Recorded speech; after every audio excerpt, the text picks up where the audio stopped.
Paul the Ranger, Paul the Ranger, Paul the Ranger, yes, rain dance.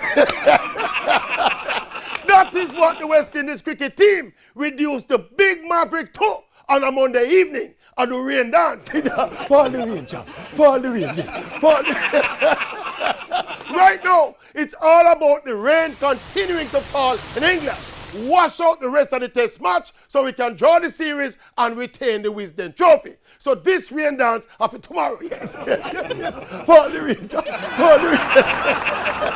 And look, generally speaking, the rain dance is the last resort. When getting the result seems beyond the players as it is now, 2 wickets down with still 320 runs to get.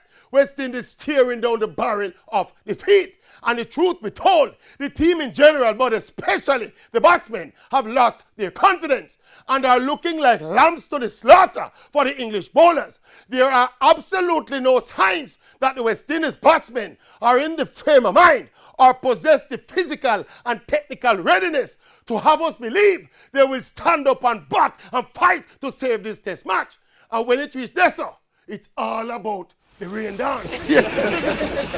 Paul the Ranger, Paul the Ranger, yes, Paul the Ranger, yes, rain dance, yes, rain dance, yes, rain dance, yes, rain dance, yes, rain dance. Listen, Paul the Ranger, Paul the Ranger, Paul the Ranger, Paul the Ranger.